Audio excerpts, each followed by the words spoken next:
Hello everybody and welcome to a brand new Elder Scrolls Online video with me, Sherman. Today we are taking a look at the Druid. This is a Warden healer build, but it is not your average Warden healer build because it is a stamina based healer.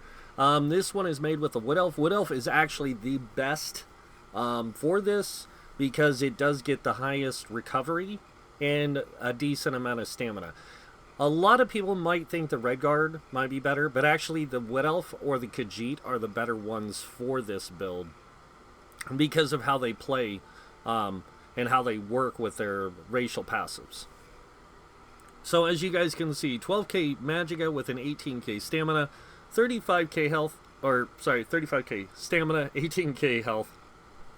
My bad. 2170 stamina recovery. That's really needed for this, along with the decent weapon damage and weapon critical along with it. When we use our pots, and we're fully buffed up, oops. As you can see, we go to 2450 stamina recovery with a 3527 weapon damage and a 44% critical. We don't want a super high critical for this. We just want our heals to crit heal every so often with this, and it works out really well. As you can see, though, 11k spell resist with a 11k physical. On to the stuff. We are using Hyacinths and the Serpent Mundus Stone for the extra stamina recovery, and then down here we are using Dubious Cameron Throne Food, which gives you stamina and health. Moving on to the gear, so you can use Sentinels set with this. It's probably the best set to use with this, the Sentinels of Rakuzun, or Rakuzga, whatever. But I'll show you it real quick so you guys can see for yourselves which set I'm talking about. So the Sentinel set is actually the better set to use for this, because of how it works for you. As you can see, and I grabbed something wrong here, so let me fix something on the other set because I made a mistake. Want to make sure I grab that out. There we go. Medium. Oh, that is, I did have that right the first time. Never mind. My bad. But as you can see, we did have the heavy and the light here with the setup of Celine's, but with the Sentinels, you could go with the same setup. You could go with a heavy helm and a light shoulders. Sentinels gives you 2% healing, and whenever you heal a friendly target, you have a 10% chance to summon a Dwemer Spider that'll heal and restore stamina to your allies within 5 meters every second for 8 seconds. And it's really good. I just like to use Celine's because I like to bring that extra little bit of damage while I'm playing in a group. So that's why I use Celine's, but Sentinels is a better set for this build. Now this does give me extra stamina. Without this, I actually drop to a 34,000 stamina. So this gives me more stamina, and it's a little bit better to have that extra stamina sometimes. This does do extra DPS, though. As you can see, it does the 15% chance to summon a primal thing that does... so it summons a bear form that does 14k damage, which is really nice. The other set we're running is Hyacinths. Now, Hyacinths is a really, really good set for this update because it does stamina recovery, max stamina and stamina recovery on the 2, 3, and 4 piece, but the 5 piece was changed to mimic Worm Cult, but in the stamina sense. So this one reduces the cost of your stamina abilities by 4% for you and up to 11 of your group members within 28 meters of you. So it's a really good trade-off in this update. The next set we're using on this is the Powerful Assault set. Powerful Assault is opposite. It's the stamina version of basically Spell Power Cure. And the way you get this set is by playing Cyrodiil PvP. There's a place there where you can earn, like how you can earn AP, and then use that AP to buy these boxes in this one town. And this one town, you can get the Powerful Assault jewelry, stuff like that. You can go either way with this. You can go Hyacinth jewelry, with the Powerful Assault body, or you can go Powerful Assault on the jewelry and weapons, and Kerosene on the body. It really doesn't matter. But as you guys can see, the Powerful Assault gives you health, stamina, and weapon damage on the 2, 3, and 4 piece. The 5 piece is whenever you cast an assault ability, you increase the weapon and stamina, or weapon and spell damage, sorry, up to 4 friendly targets within 10 meters by 164 for 15 seconds. Now, we don't know, but they might make this a minor courage or major courage later down the road. But we don't know yet. But hopefully they decide and they make a choice on that, because I think that this is a really good set for stamina healers.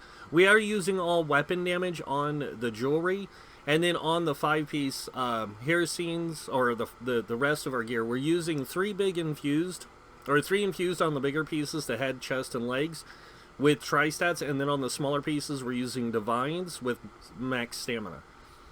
Really? So, that's what we have there. I apologize for that, too. Moving on to the weapons, we are using dual wield on the front bar, a dagger and sword. You can use whatever weapons you want with this, but I do use 2 infused, one with a crusher and one with a weakening enchant. And then on the back bar, I use a crusher as well. You can use a weakening on the back bar if you want. The reason why I have crusher on both bars is because when you use crusher on the bow and you swap to the front bar, it will keep crusher applied even while you're there. So it does keep that crusher application a lot easier. You can use weakening, like I said. Either way, it's up to you. But that's it with the gear. We're going to move on to skills. With all classes, make sure you get all your class passives. And then on your weapons, dual wield and the bow, you want to get all your passives. Moving down to armor. Light armor, you want the top 3 passives. And then with medium armor, you want all of them. Heavy armor, you only need the top 3. On the world, just these 2. And then down here in the Fighters Guild, you want to make sure you get the Fighters Guild passives. And then on the Mages Guild, you just need the 1. You can go with the Sigic Order ability, Mend Wounds, if you want for this, but honestly, I would not trade it for the other one. The other one's a lot better in how it works. So, I wouldn't trade it for any of the others, really.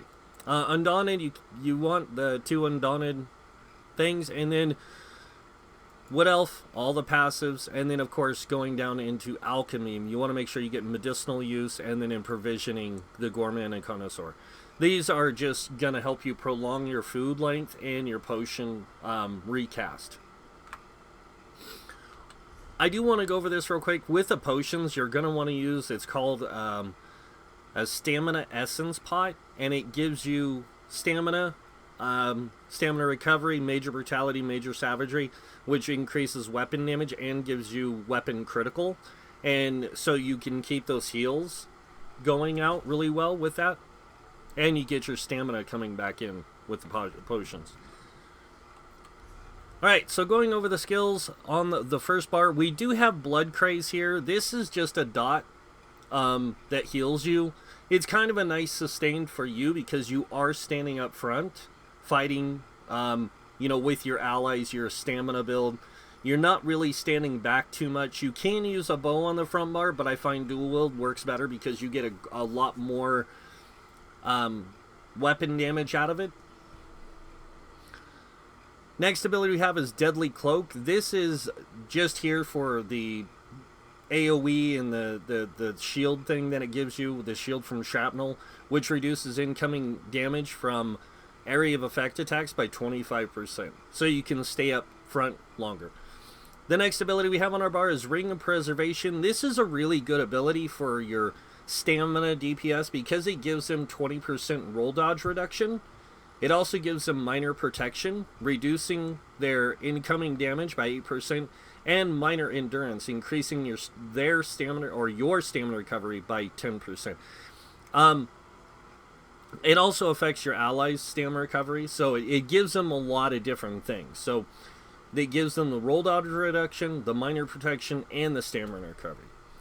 Moving on, we have Soothing Spores. This is your main burst heal with this build. It does a lot of healing, but it also heals more the closer your allies are to you. So the closer you stay to your allies, the stronger this heal is. It has a 20-meter range, but the closer they are, the greater the heal. It's usually like within 5 to 8 meters, and you can get that 15%. Next ability we have on our bar is Resolving Vigor. As you guys can see here, this thing hits for 13,000 on you and 10,000 on your allies. Now, if you have all your buffs, including Vigor going, and you go to cast Vigor again, it's going to heal for almost 12k over 5 seconds on your allies. That's a really powerful heal. The next ability we have is Flawless Dawnbreaker, and as you can see, this thing's just here for the weapon damage, but if you do need that extra burst of DPS, you do have it. Moving on to the back bar, we are using a bow. Our first ability on the bow bar is Focused Aim. Now, Focused Aim is a debuff that you can apply mainly on your enemies. It does do a decent amount of damage, but it also applies Minor Fracture, reducing the enemy resistance by 1320. When you add this with the Crusher enchant, you can almost take down the enemy's resistance by 4k. Almost. Alright, moving on. Endless Hail. This is just a damage over time ability. It helps you keep Crusher applied a lot and really easily. And then the next ability we have is Sanguine Altar, which is going to be a synergy for your group, but it's also going to be a heal. It applies Minor Lifesteal within a 28-meter radius. So anything within 28 meters of where this is cast is going to get that. This thing also lasts 46 seconds, and when synergized, the person who synergizes it heals for 45% of their max health. This is great for the tank. Moving on, next ability we have is Green Lotus. This is going to give you major savagery, but it's also going to give you a heal on light and heavy attacks. This is where most of your healing is going to come from most of the time. Because what you're going to do is you're going to cast this on yourself, and then when you and your group are fighting enemies or fighting a boss, you're going to want to stay opposite of your tank and just be light and heavy attacking, because anytime you light or heavy attack, you do get that heal off, which is really good for your allies. And then being on the other side, you can throw out your spores, and then your vigor will reach them. So if your DPS and stuff is around you, you have that, and then of course you have your blade cloak, your ring of preservation, all that kind of stuff that you can set for your group, which makes it really good for that. So moving on, next ability we have is his Expansive Frost Cloak. Now this is this is a group buff. Now what it does is it applies Major Resolve and Major Ward for your DPS mostly. You're not really worried about your tank, they should already have this, but it applies this for your group. It gives them 5,280 extra physical and spell resistance. On somebody with the standard setup, for example, that takes them to 17k, and 17,000 spell and physical resistance is roughly about 25% damage mitigation. So this is really good for your stamina DPS, and it helps out your magicka DPS as well. Moving on to our last and final ultimate, it is Enchanted Forest. Enchanted Forest is like a super heal. It heals up front, and then it heals over time, but it only heals for 6 seconds, but it does it in a 28-meter radius around you. Or an 8-meter radius around you, but you can cast up to 28 meters away. So if I needed to, I could cast it, and then like that, and then I can heal my allies. But if I go into it, you can see I start tick healing, and the tick heal lasts for 6 seconds.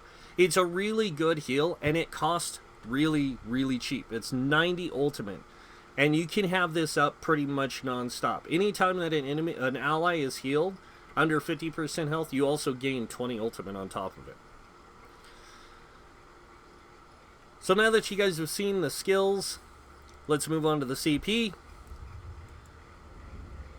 We have 66 in the Ironclad, reducing incoming damage from direct damage by 22%, with 66 points into it. Moving over here, we have 52 in the Thick Skin, reducing incoming damage taken from damage over time effects by 19%, almost 20%, and that's really good. 66 in the Hardy, reducing physical poison disease damage by 13%, and then 66 in the Elemental Defender, reducing flame, frost, shock, and magic damage by 13%. Now, one thing you can do is you can put into quick recovery.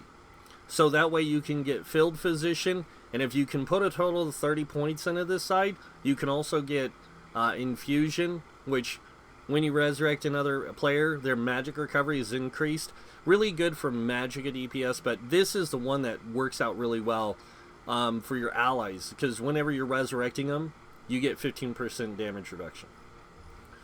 Moving on over to the green tree, we have 26 on the Warlord, reducing break free cost by 11%, 25 into Sprinter, reducing our sprint cost by 15%.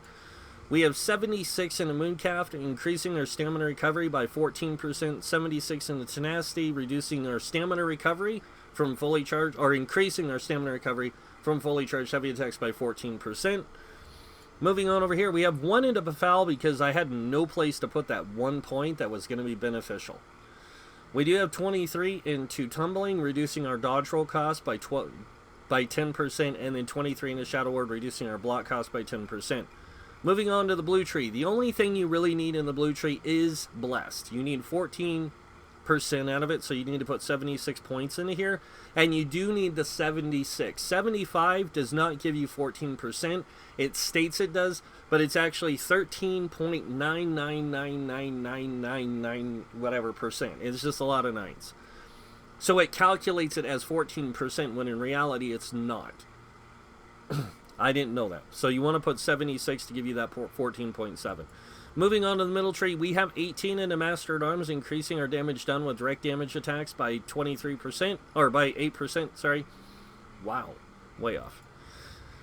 Moving on over here, we have 56 in the Thaumaturge, increasing direct damage done with damage over time, or dealing damage done with damage over time effects by 20%. It's nice to have, but you don't really need it. We also have 56 in the Precise Strikes, increasing critical damage and critical healing done by 20%. This is mainly for our heals. And then 43 in the Mighty, increasing our physical poison disease damage done by 10%. If you wanted to, you could take this 56 out of here, and you could put 16 here, and the rest in the Master at Arms, getting you a decent amount of stuff. Or you could take the 56 out of here and put 40 in the Elfborn, giving you, like, I think it's like a 16%, and then you could put the rest, you know, in Master at Arms if you wanted to, or what have you. I just like this setup because it works for me. And that is the CP. So the way this build works, guys, is this is a stamina healer. So you're not going to see a lot of use of this probably in too many trials, unless you're playing in a competitive in-game guild, and they're just, you know, you're just playing in a guild that's interested in completing trials. You might see this build being used in that kind of a group. But if you're more interested in competitive play and playing the best groups and yada yada yada, this will never be seen. This build does work in dungeons really well. I do play something similar on live right now. But now that they have the change to hero scenes, I might actually go get hero scenes for mine, but I'm not sure. But I do play this build on live, and it's awesome. It's a lot of fun. And like I said, it's not exact right now. It doesn't have hero scenes. It actually uses Hunting's Rage with Celine's. Almost same skill setup, and it works amazing. So, but that's pretty much it for this build, guys. I hope you guys like it. If you guys do, you guys can hit that like button. If you guys want to see more builds by me, hit that subscribe button. Other than that, I want to thank you all for watching. Until next time, have a wonderful day, and this guy might see you in game. Bye.